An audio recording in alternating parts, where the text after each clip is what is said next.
And we will take an opening statement from Coach Collins, and then we'll go to the student athletes. So, Coach? Yeah, congratulations to Wisconsin. You know, we knew it was going to be a tough game today. They're a really good team. Just really proud of these guys the whole way. You know, I mean, obviously it's always tough when you lose your last game, and but I always say, man, when the emotions come out in the locker room at the end of the year, it means that it was really special because that's how much everybody cared. And so, you know, we fought hard. We had little stretches of the game where it got away from us a little bit. You know, they're the kind of team where you just can't make mistakes. They're really good. I thought every time we were locked in and kind of talked our switches and did a good job, we did a pretty good job defending them. And then I thought the second chance points in the first half, you know, they had 13 second chance points in the first half, which was kind of, you know, we're down 7. But we hung in there, man.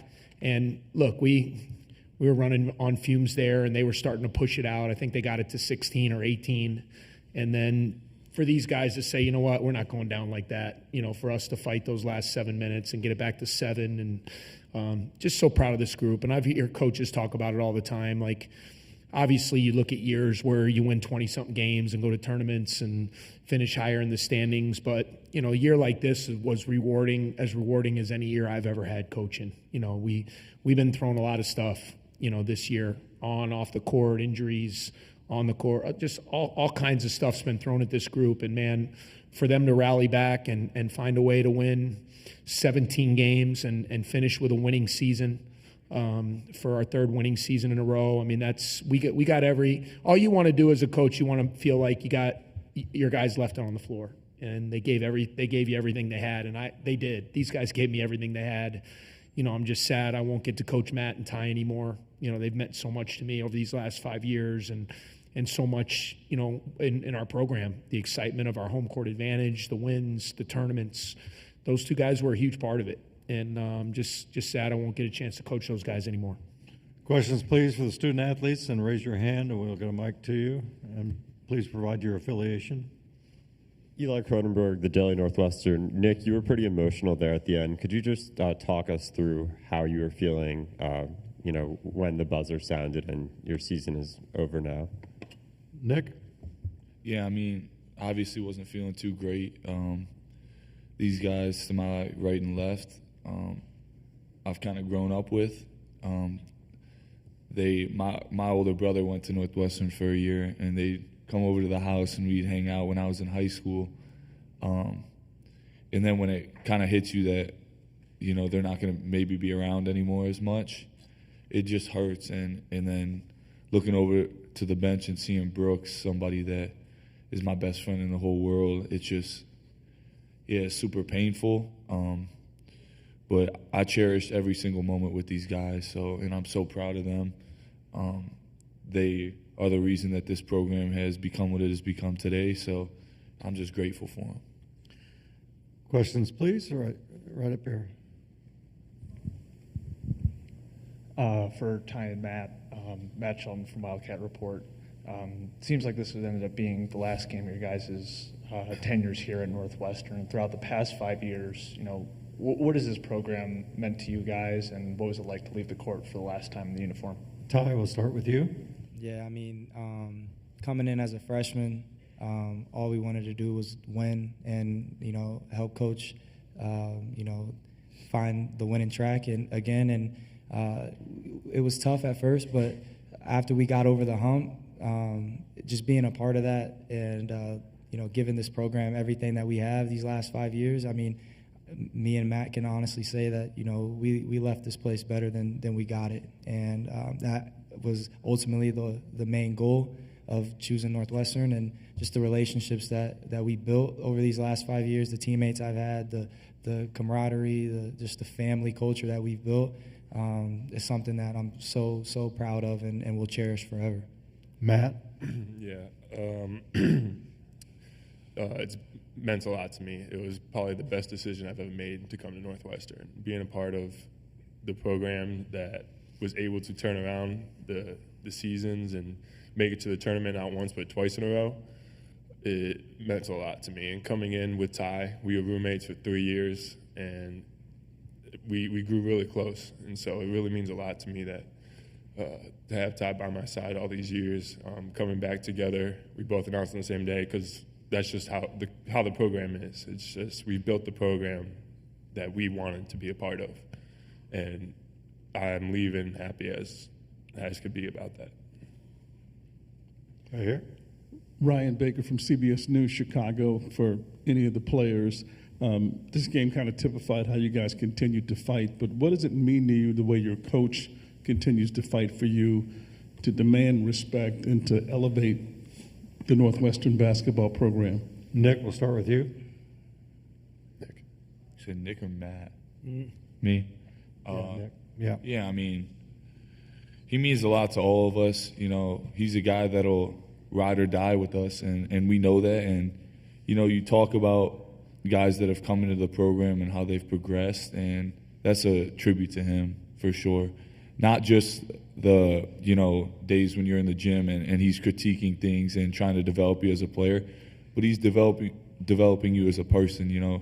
He's really about loyalty and he's about the right things, you know. He has great values, and those values he's instilling in all of us. So we're not just becoming better players, we're becoming better people.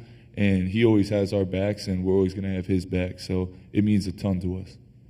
Ty? Yeah, and I would just say it just shows how much he cares for us. I mean, he brings it every day and leaves it all on the line for us every day.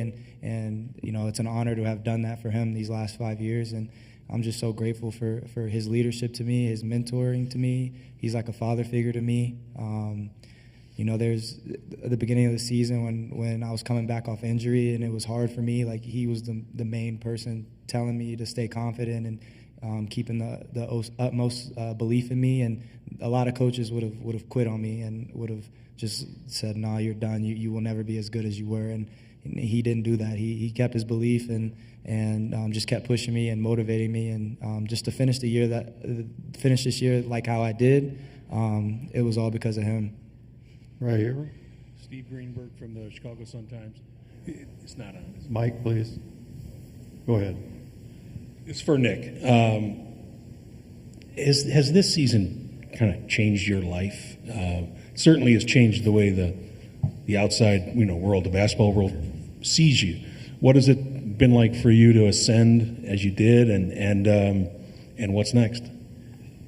Yeah, I think these past couple of years have changed my life, and it's not necessarily involving basketball, but my faith, my relationship with Jesus Christ, has powered me through these times.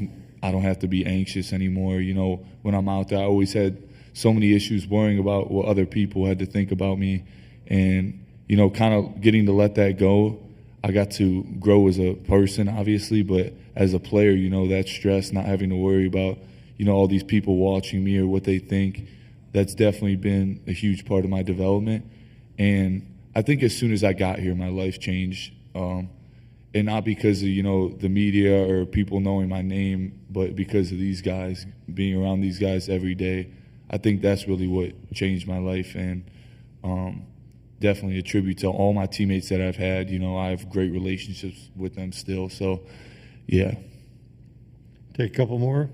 Right Charlie right here. Spungen. Yeah. Charlie Spungen, Northwestern Athletics. Nick, you're Northwestern single-season all-time leading scorer. What does it mean to hear that? And then for Ty or Matt, what does it mean to just see Nick's growth through the years as fifth years? Yeah, I mean, Coach always likes to say, isn't it nice having a coach who'll let you shoot any shot you want? Thank you. Yeah. But yeah, that's really it, I get the ball a ton in great spots, and sometimes, shots are falling, sometimes they're not, and, over time you continue to build as a player, and you can continue to build the trust to your teammates, and they're throwing you the ball more. And, I think just this year has been – it's been a bunch of ups and downs, obviously, with Brooksy and Jalen and losing more games than we've lost in the last 2 years since I've been here. And just kind of taking all that on myself, when you lose, it's a reflection of, what us three are doing. So, yeah, it's just been pretty difficult. But, yeah, it's obviously a nice stat, but I'm more worried about, wins and losses and the relationships I have with these guys. And it was Ty? Yeah, to watch Nicky's growth over these last, honestly, it's been like 6 or 7 years since I've known Nick when he was in high school. It's just been like amazing to see. I always knew he was going to be a great player just because of his work ethic. I mean, he's the hardest working player in the gym. We have to tell him to get out of the gym. He's in the gym so much. Just his growth from his freshman year to his sophomore year and then his sophomore year to now has just been amazing to see. And I'm just so proud of him and so happy to see where he's come. Right here, yes. Gavin Dorsey for Northwestern Wildcats on SI. This is for Ty and Matt. Obviously, 5 years with the program. It's probably pretty hard right now to reflect on, your time with Northwestern as a whole. But I'm curious if there's, one major memory that's really stuck out with you guys as, that was emblematic of my time, my 5 years with this program in Evanston. Matt, we'll start with you. Oh, man, that's a great question. I'd say I don't know. It's hard to think about it. It's 5 years is a long time. I really think this year has been a symbol for what we've been at Northwestern. We started out not that great of a team, losing, and then we kind of fought it back, and we just never stopped fighting.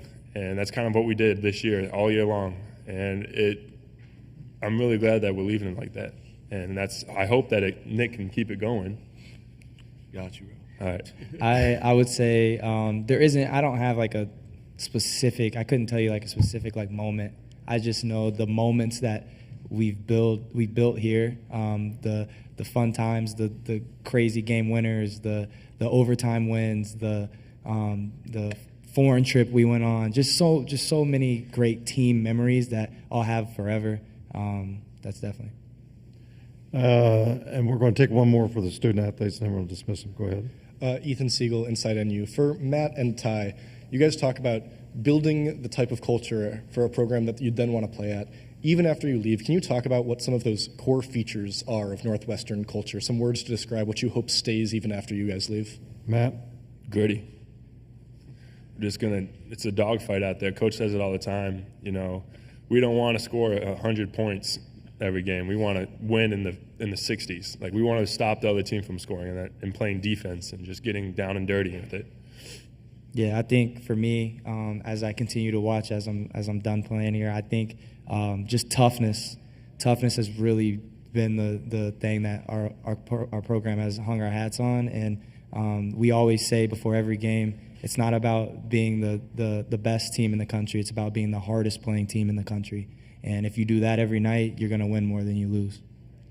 And that was Ty. Thanks, guys. Thank you, guys. Thanks, guys. Good job, guys. Now we'll Good job, guys. continue for Coach right here, Dave, and then we'll get up here. Go ahead, Dave. Coach Dave Reinhardt, WCBK Hey, Radio. Hey, three fine gentlemen just walked away from you, didn't they? Yeah, I mean, I was just thinking to myself, how lucky am I to get to coach guys like that, man? That's pretty special. It sure is. A local young man, KJ. Yeah.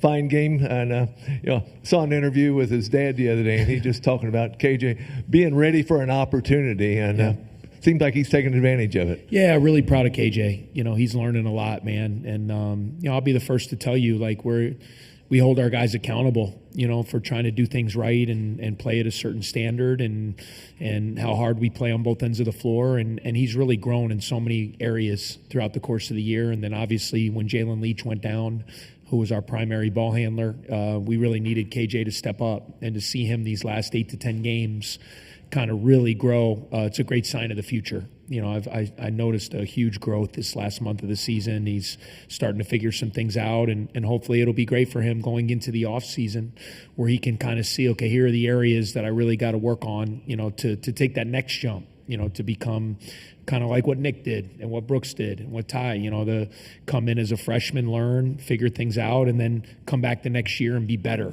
But I think you see with his talent, kid has a lot of talent. He's got a chance to be a really good player. I'm really excited for his future. For the transcriptionist, that was a reference to KJ Windland. Oh, sorry. So right here. Chris, Yes, sir. Maybe I'm the only one in here who doesn't understand this yet. But why is it that you know how do you know that you're done? That there's not another game, there might not be an invitation or whatever. Well, unless we get invited to the NCAA tournament, we are not going to be participating in any other tournaments. So that's just we're a beat up group. The way our team is, we got together as a group. We wanted to leave it all on the floor here and make a run for the NCAA tournament. Some of it's the timing too. You look at some of these tournaments, like it's a 3-week layoff with one of them. And to try, I don't have enough bodies to practice for 20 more days before a game. And so, we just felt as a team, we left it on the floor. We've been through a lot. It's been a really emotional year on a lot of fronts. Like I said, on and off the floor, going through things. And it's just time to put a bow on this year. And we all got together and kind of made that decision as a group with the players. And we wanted to come here and put our best foot forward and compete and see if we could find a way to make a run and maybe get to the NCAA tournament. But that was kind of our mindset, and we're going to move forward now. Chris, Steve Strebing, XL Sports. Talk a little bit about this year. Boo graduated. You came up with a new team. Brooks went down. Jalen went down. How stressful was that on you and your staff and the kids to get back and be competitive? Yeah, I mean, I'm just, again, I said it in the locker room, I'm so proud of, nobody does it alone. I mean, obviously, I'm the leader of the program and the head coach, but the staff, the job that they did this year, I mean, I love my staff. They compliment me so well. They bring out the best in me. They help these guys in so many ways. Their mindset, kept me going through tough times. I mean, it was hard. I mean, losing Brooks was really hard on me because I love that kid, and it was just so unfair to me for him not to have his senior year. So that one hit me really hard, and then all of a sudden 2 games later, Jalen goes down, and he was starting to play great. And you're like, man, what is going on? And so I just give a lot of credit to everybody in our room, and I said that in the locker room, everybody that was a part of our core, our support staff, our managers, our players. I mean, we just rallied around each other, and we left it all out there. Like you guys hear me say that all the time. Whatever you guys are doing in life, I'd say that to young people all the time. You just want to be able to look yourself in the mirror and say, I left it all out there. I didn't hold back. I put myself out there. I gave my very best. And if you do that, you can live with the results. And it doesn't mean it's not going to hurt, not going to sting. I mean, no one hates losing more than me. But you had a group of kids right there. You saw how heartfelt they were with the things they were saying and how genuine they are. It made it easy to coach those guys. But it was tough. It was a tough year. I felt like we had to reinvent ourselves about 4 different times. But you know what? That's life. I mean, no one cares. I mean, we never made excuses. We just tried to figure out, okay, how can we be successful with what we got? And I thought we did that. I thought we got the most out of this group, and I'm proud of it. Right here. Hi, Sophia Bowlich, CBS Sports. Hi, Sophia. After the upset against Minnesota, what was your mindset going into this game? Just to live to see another day. We knew how good Wisconsin was. We knew it was going to be a really tough game. But when you get in tournament settings, it's just about playing 40 minutes and figuring out a way. We felt we needed to get off to a good start, which we did. A lot of times I feel like in tournaments, it can be a little bit of an advantage at the start of a game, a team that's played the day before. Because the team that hasn't, they're kind of working their way in that first 8 minutes. And I thought we did a good job. We got off to a good start. And then credit Wisconsin. They did it. They're a really good team. They're hard to guard. Like I said, we gave up a bunch of second chance points, which hurt us, 13 in the first half. And they just kind of methodically kind of pushed their lead. Every time we had a chance to kind of get back in it, we missed a shot. They hit a 3. It was just kind of one of those nights where, and then they got away from us there with the double-figure lead, and we tried to fight back the best we could. But our mindset was to win. I mean, you don't come into these games in a Big Ten tournament. If you don't believe you should win, then you shouldn't suit up. So we were confident. We felt we were ready. We were excited about the opportunity. We just came up a little bit short. Right here in the front. Matt Shelton from Wildcat Report. Coach, you have 3 years remaining on your contract right now. As you head into this offseason, are you looking for or working on an extension? every year, like those conversations will be had. That now is not the time to talk about that stuff. I mean, I'm so all in on my team during the year. I block everything out, and we'll let the dust settle and figure out. Everyone knows how much I love Northwestern. I mean, I've never made that. It's become a home for my family and I. I mean, my son, the 4 years I just had with him were the best 4 years of my life, being able to be with him. It's our home and we love it. And so I've loved every part of the 12 years, good and bad, the ups, the downs, what we've built, the history we've created. So, now's not the time to talk. I'm too emotional, about not coaching these guys anymore. So those things will be figured out in time. Right here.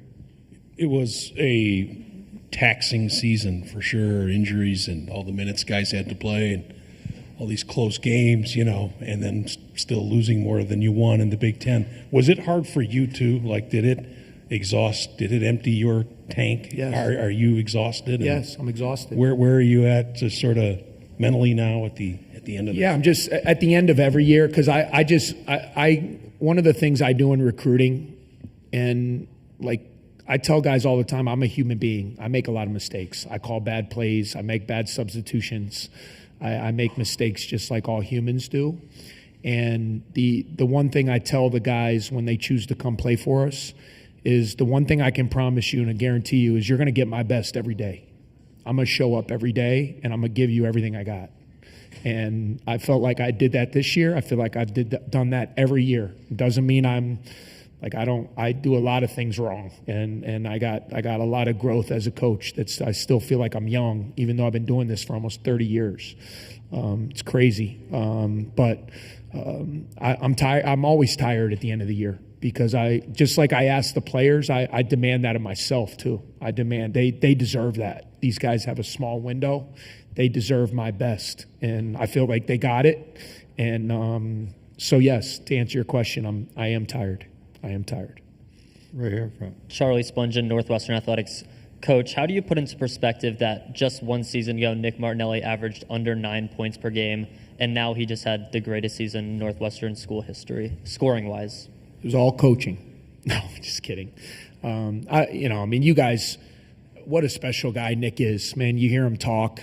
He always amazes me every time I hear his interviews. I get teary-eyed. Like, people send them to me because I'm not a big social media guy, so people send me these interviews that he does and the things he says, and he thinks them out. Like, every time you guys ask him a question, it's always well thought out and it's always super genuine.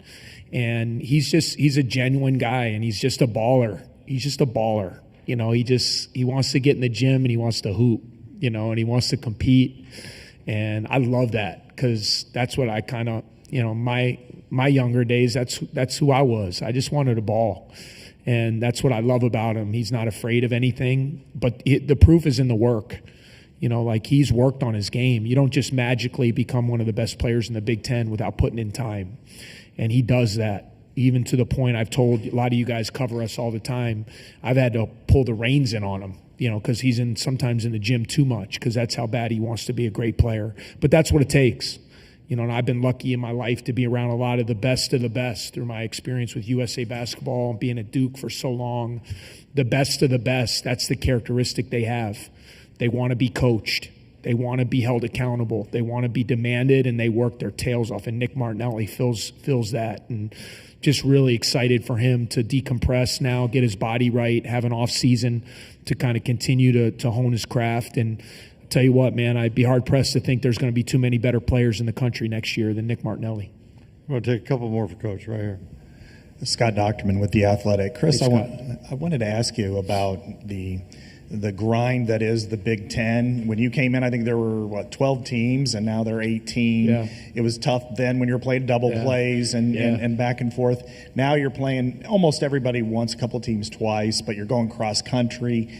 How is that has it added at all to what you guys have to deal with physically, mentally? And then how do you maybe commiserate with the West Coast teams that are going all the way across the country so many times? I tell you what, guys, when we did the Oregon-Washington trip, And we were on the road for 6 days and had those 2 games. And I told my staff, I said, I can't imagine having to do this 4 times or whatever, 3 times, whatever they have to do it. And, obviously they made that decision, though, to join this league, and that was part of the deal. But, yeah, I mean, that added. But I think we've gotten so much from adding those 4 programs, and those brands and getting to a different part of the country. But, I mean, honestly, guys, you looked, which I hated, and, every coach is going to tell you they want 18 teams here. I don't think it's good for the league. I don't think that's just my personal opinion. I think there's so many more positives, including everybody, and I hope the league can get that right.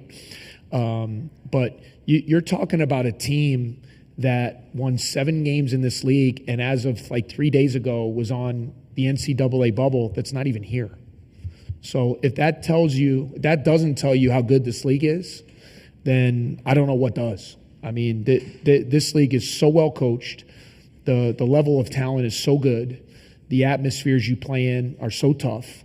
This is just top to bottom, such a great, great league, and I'm lucky to be a part of it. We try to hold our own and do our thing, but yeah, it's a grind. When you got to play 2 games a week, you got to go on the road and play in these atmospheres, and you got to scheme up, because if you're not ready to go, you'll get exposed. I don't care who you play. You're going to get exposed if you're not ready and you're not locked in. So it's the 20-game grind. It's a long grind, but the teams that navigate it the best are the ones that are going to be left standing, and they're ones that are going to be called on Selection Sunday here in a couple days. We're going to take 2 more for Coach right here. Ethan Siegel, Insight on You. Coach, you mentioned before about how you don't like to compare different years' teams, and you treat each one as its own unique group. Yeah. 10, 15 years from now, how will you remember this year's group in this season? Yeah, I'm going to be really proud of this team. Like I said, sometimes as coaches, there's certain years. Like I even look back at my first year. To me, my first year was one of my most memorable years. I didn't even know what I was doing. There were so many times. I'll say that now. I was just like, what am I doing? Like, I don't know what to do. I don't know what, like looking at the wall, and we found a way to win like 6 league games. And so, there's years like that stand out. This one will definitely be. There were things that happened this year that just don't happen. With the injuries, with just crazy things in games, like just things that I've never even seen. It felt like they all happened in our games. And so, for us to kind of navigate that and to find a way to have a winning season, that meant a lot to all of us. That win yesterday was huge because it ensured, we were going to, no matter what, we were going to have a winning season for the 3rd straight year, which that was something we really made a vow to each other when we were sitting at 4-11. We said, guys, let's find a way to get this winning season, man. That's a great goal for us right now. So I'm going to remember these guys, what they gave me, the year Nicky had. He was unbelievable, man. And I told him after the game, I felt like we rode his wave all year long, his competitive spirit, his heart. I was on his journey. I was just trying to do my part and not screw it up. Right here. Coach, I know you mentioned you're on fumes and your tank is empty, but how much did this season and the effort from your kids fuel you to want to get back to where you were the last couple of years? My fire burns deep. That's just how I'm. And I've always said, the moment my fire isn't stoked, then I need to step aside. But I think you guys see, man. I'm a competitor at heart. I'm a fighter. I want to win. I want to do it the right way. I want to do it ethically with great kids and play a great style of basketball. But man, my fire's burning, and I want to be at the level that some of these guys. You watch what Coach Izzo did, man. I'm so amazed by him. I got a chance to be with Coach K, for 13 years, and you see the great ones, the great coaches, and that's the biggest thing. You see that fire that burns, and I got it. Don't worry. I may be tired, but the fire's still burning really bright. Thanks, Coach. Thank you, guys. Hey, I want to just appreciate the students, too, that covered us all year. Appreciate you guys being with us. No. Oh, yeah, who's better?